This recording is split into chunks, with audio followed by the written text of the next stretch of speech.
এক, দুই, তিন, চার, পাঁচ, ছয়, সাত, আট, নয়, 10, 11, 12, 13, 14, 15, 16। আজকে 8,000 টাকা আমরা গরু থেকে এক্সট্রা ইনকাম পেলাম, যেটা আমরা ফালায় দেই সেটা কিন্তু আজকে আমরা কাজে লাগাইছি। তো কিভাবে কেমনে কি করছি আজকে পুরো ভিডিওতে আমরা দেখাবো ইনশাল্লাহ। এই গ্রামীণ পরিবেশে এই গোবরের মুইট্টাগুলোকে যদি এইভাবে রাখা হয় তাহলে কিন্তু দেখতে একটা অন্যরকম ফিল আসে। আমরা এগুলোকে মুইট্টা বলি, আপনারা কি বলেন জানি না।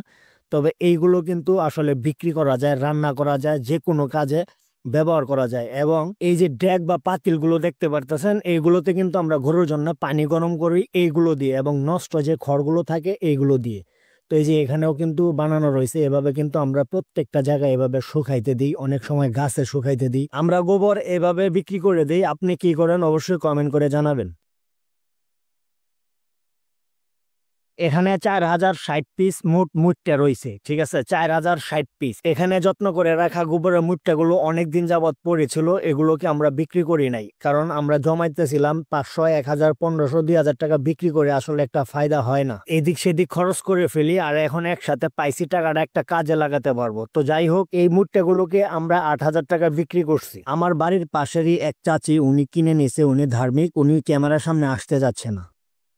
এই হচ্ছে গাভী গরু পালনের একটা সুবিধা, মানে আপনি গরুর চেনাটা বাদ দিয়ে সবকিছুই আসলে বিক্রি করতে পারবেন। ওই যে আমার বাদ জানা আসতেছে, আমার ছেলে। আচ্ছা আসুক, দেখি কি বলে।